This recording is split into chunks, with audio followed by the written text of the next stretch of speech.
Terminator 3 Rise of the Machines, Arnold is back as the infamous Terminator character.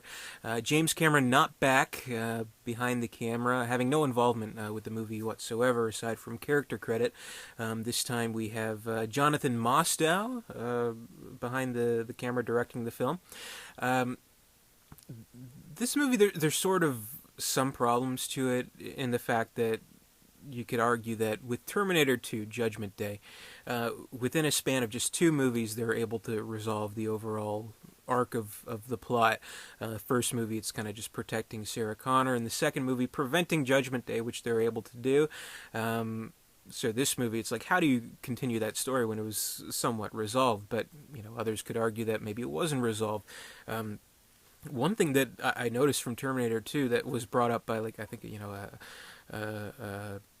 the Honest Trailer and the CinemaSins that I never, ever thought about before was that in the end of Terminator 2, when he's fighting with the T-1000, his arm gets caught in the gears, and he discards the arm. So it's left in the factory, just like with the first movie, which I never thought about before. But thankfully, or maybe not so thankfully, this movie doesn't really consider that either. It doesn't really use that as a plot element. But, I mean, basically, the kind of thought to this movie, the sentiment to this movie is, okay, well, we had those two movies, but Judgment Day, it's inevitable it's going to happen. And what we learn is that John Connor and Sarah Connor, they in their mission from the previous movie, they only really postponed Judgment Day, and it was going to happen no matter what. Which, considering all the paradoxes that this series presents, I mean, it does make sense, because if they prevented Judgment Day, how could Kyle Reese come back from the future and give birth to him and all that stuff? Whatever. But kind of the interesting thing about those first two movies is that both the machines and the humans in the Resistance from the future, they sort of give birth to themselves from the future in the past. Like, John Connor wouldn't exist if Kyle Reese didn't come back, and at the same time the technology to create Skynet wouldn't exist if the Terminator didn't come back. So there's a whole paradox there, but whatever. Basically, I mean, what this movie tries to do is as convincingly as possible is to just do another Terminator movie, basically. Get Arnold back. If you remember, shortly after this movie, he would go into politics, be the governor of California. So it was kind of like a farewell tour. Who knew that he would, end up making another Terminator movie? So this is kind of like a farewell tour. So we got to see another Terminator movie, and part of me wants to like the movie just based on that alone, because it is great seeing Arnold back as the Terminator again. Though the movie, in so many scenes, it's like trying to justify its own existence. So we have, the plot with John Connor, who he's an adult now, and he's been living off the grid, and his mother, Sarah Connor, has since died, and finally, he does run into those pesky machines again, and it's kind of a matter of, okay, so what can we do here? We have another Terminator, the Terminatrix, played by Kristanna Loken. She's the new female Terminator. She's a Terminator basically designed to kill Terminators, because Skynet anticipated that they'd send another Terminator to protect John Connor, whatever. And she's not set out to kill John Connor, but rather his lieutenants. So there's a whole kind of different aspect to where she's hunting down and successfully killing lieutenants from the future. One including Kate Brewster, played by Claire Danes, who's actually John Connor's wife in the future. So there's all that, and her father has some involvement with Skynet as well. So kind of like what they're moving towards is, they're figuring things out. They're like, oh, we get married in the future? What? Oh, your father does this? Oh, your father was the key all along. Silly kind of stuff like that. So it's kind of just with every scene trying to justify its own existence. I do think Nick Stahl makes for a pretty good John Connor. Still, we don't get a sense that he's this great leader. He's very much a reluctant type of leader, and kind of his arc in the movie is kind of coming up to that task, basically, which I think he does pull off a good performance in this reluctant kind of hero. We don't quite get a sense that he's this gruff military leader, at least not just yet. So I think Nick Stahl was actually a really ideal choice, other than maybe getting Edward Furlong back, but I don't think he was considered for the role. I don't really know, but obviously the appeal to this movie is seeing Arnold back and all those one-liners and things like that.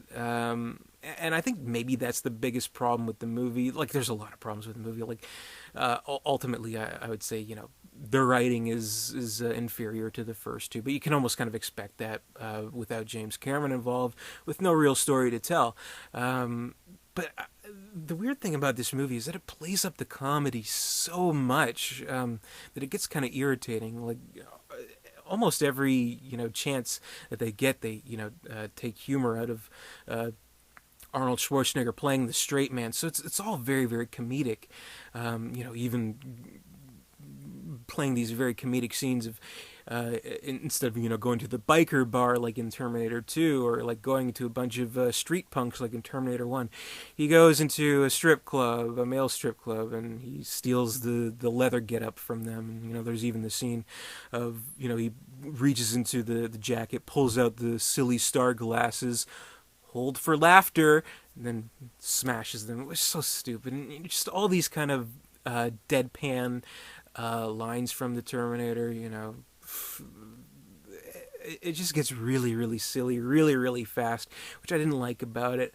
But what I did like is that you got to give Arnold credit, because in these movies, 3 movies now. Well, there's a fifth, where he's playing a Terminator. He does play a different type of Terminator each time. Like obviously with the first movie, he's the threat. He's the killer. He's scary, cold and emotionless. In the second movie, he's the hero, and he's kind of like learning to love and things like that. Here, he's kind of a combination between the two, because the movie does kind of move at a pretty breakneck speed, and there's no time for bonding. So he's the very cold and calculating Terminator.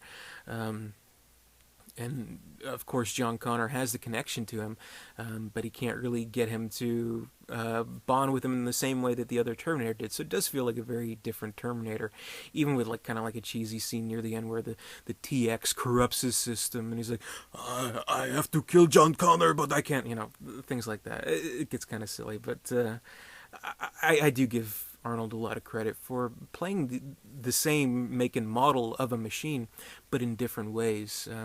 So here he's not quite as warm and fuzzy as a Terminator, but he still has the action when it counts. And there are good action scenes. There's good chase scenes and things like that. There's a good kind of ending scene where he's fighting against robots and kind of like the pre-Skynet kind of a military base, and that's all cool. And there's kind of a good fight between him and the TX, which gets kind of a little bit over the top, and effects that don't quite hold up that great. Here we're in 2003. We're in a post-Matrix kind of world where special effects are still being innovated.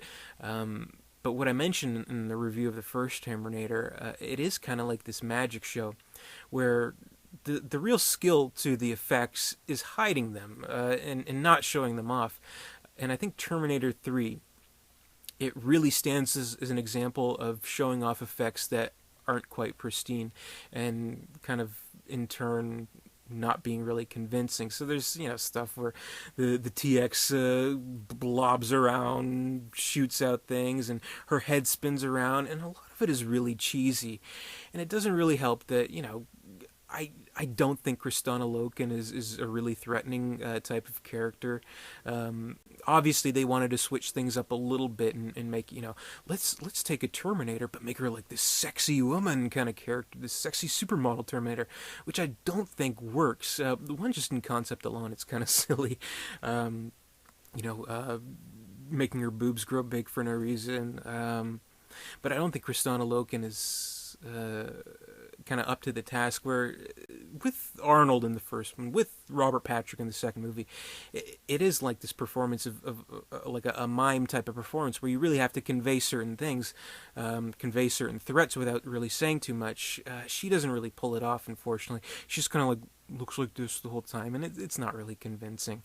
And I don't know, there's just a lot to it that's way too cheesy. The movie plays out really comedically. Even like, they kind of wedge in a cameo by Earl Bowen, who played Dr. Kinderman in the first two movies. Other than Arnold, I think he's appeared in the most Terminator movies. They just kind of play everything up for comedy. He's like, oh, I'm here with crisis counseling. Sometimes you have a traumatic event and you can't forget it, and it takes years to get over it. You imagine crazy things, terrible things, and then meanwhile, Arnold busts out with the casket full of guns, and he's shooting up the place. Like, oh no, it's silly kind of stuff. But ultimately, what the plot leads towards, John Connor still determined to stop Judgment Day. Meanwhile, it's inevitable, and it is kind of his kind of acquiescence to finally becoming the great leader, John Connor. But I don't think it's as convincing as it could have been, because I mean, there's a real fine balancing act that this movie has to play, that I think it does it in like the most minimal, kind of to the point kind of way, where it's like, okay, this is a big action, supposedly fun movie, but we have to end it with all of humanity being wiped out. So how do you find the balance to that? And I don't think it quite finds that, plays up the humor too much in certain aspects. So when it finally does arrive to its ending, it's maybe a little bit too cheesy, We're supposed to believe that during this whole experience, Nick Stahl and Claire Danes are kind of bonding, and there's some really weird stuff here. Like, she shoots at a Terminator, and she's like, what? And he looks at her and is like, you remind me of my mother. And it's like, paging Dr. Freud. Okay, why do they need something like that? But, they finally learn that Judgment Day, it's minutes away. And it's like, okay, maybe we should just let it go. It's like, okay, let it go. It's the end of the world as you know it, and you feel fine. Let it go. Really could have used some better writing than that. But yeah, ultimately it does end with Judgment Day finally being fulfilled. So in a weird kind of way, if we were to see this as a trilogy, it does kind of bring it all to a closing. So all paradoxes considered, Judgment Day happens, everything else in the sequels happens, everything else in the future happens. It does kind of come full circle. But I don't know, it's just not as good as the first two, which you can kind of expect in a very lowest common denominator kind of way. I think it delivers. It has some okay action, but I think what really makes this movie suffer is, one, playing up to the comedy too much, and two, showing off special effects that aren't really that good and don't hold up that well. So I'd rate Terminator 3, Rise of the Machines, 2.5 stars out of 4. Has some okay action, but it pales in comparison to the first two, which is expected, but it's just not the Terminator kind of movie that I want to see. I want to see a little bit better special effects in Terminator movies. I want to see them pushing the envelopes of special effects, which they don't really quite do here, which is a little bit unfortunate. It's a cheesy movie, even down to the title, Terminator 3, Rise of the Machines, kind of a cheesy title. But Arnold has it where it counts. It's great to see him again, and, it's okay. It's not a great movie, but I don't know, it's just kind of annoying in certain respects. So I can't quite give it a recommendation. But, what do you think? I think this is probably the most divisive of all Terminator movies, except for maybe Genesis, which I haven't seen yet.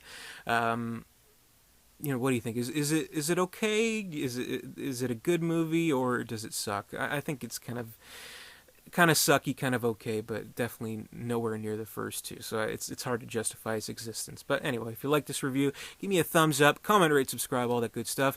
Visit Derek237.com. Until next time, I'll see you later.